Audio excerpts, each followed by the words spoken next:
Телевизија Нова во моментов се наоѓа во Охрид. Токму денеска овде започнува 8-та поред школа за млади лидери. Проект иницииран од председателот на државата Ѓорѓе Иванов.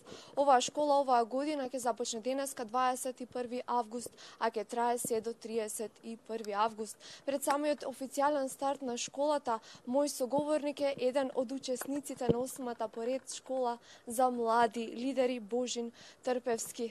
Добар ден, Божин. Добре дојдовте во информативното издание на телевизија Нова. Денеска започнува 8-та поред школа за млади лидери, а вие сте токму еден од 40 учесници на оваа реномирана школа. Кои се вашите очекувања од истата? Најпрв сакам да поздравам цела публика, гледачите на вашата телевизија. Сакам да ви заблагодарам и на организаторите за тоа што ме повикавте да говорам и да бидам ваш соговорник. Вистина ми е чест.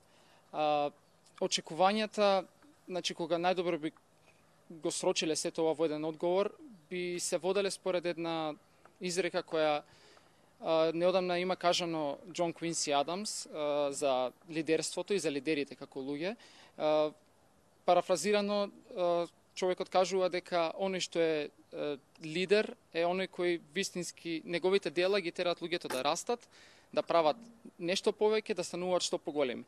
И сега човекот вели дека ако твоите дела тоа го прават и го вршат и така влијаат во твојата околина, тогаш навистина си лидер. Моите очекувања до оваа школа се сите учесници и дружејќи се меѓусебно и учејќи од оние кои имаат што да не научат, да научиме да размислуваме, да го имаме тој светоглед, да го имаме тој поглед на светот како лидери, тој мајндсет кој подразбира да бидеш мотивација, да бидеш јадро за оној кој ќе ги придвижува сите околу себе. Оној кој околу кој ќе се собираат луѓето за заедно со него да растат, кој ќе учи од нив, но ќе учат од него. Се надевам и моите очекувања ќе бидат сигурно оправдани во тоа дека на оваа школа ќе научиме како да ги развиеме сите лидерски вештини и како да бидеме инспирација за сите околу нас. А тоа знаење се стекнува целиот живот. Значи, за некој од нас може би ова е почетна точка, за некој од нас е доразвивање, но како и да е, со меѓусебно дружење се разбира и забава, учење, слушање на туѓото мислење, разбирање, давање свое мислење, дебати и слични активности. И се што е планирано во агендата, се надевам дека ќе излезе на виделина лидерот во секого и секој од нас ќе се покаже како одреден мотиватор, лидер и човек кој ќе има релевантно и издржано мислење, кој ќе биде компетентен да зборува за својата област како експертиза или слично.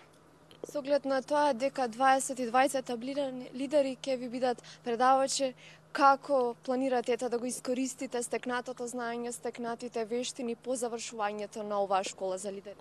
Самиот факт дека тие луѓе ќе бидат предавачи, зборува за престижот на оваа школа, прво.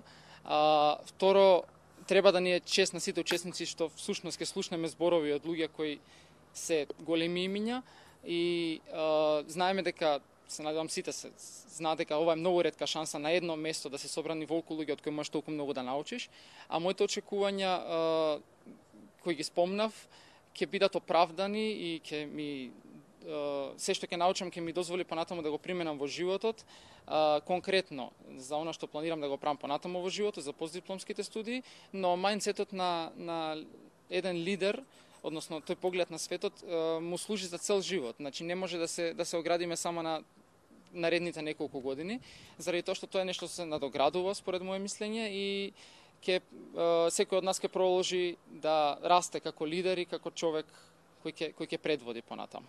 Така да ова ќе биде местото каде што ние ќе научиме како да го правиме тоа. Божин, јас ви благодарам што денеска бевте мој соговорник и ви посакувам многу успех по завршувањето на оваа школа.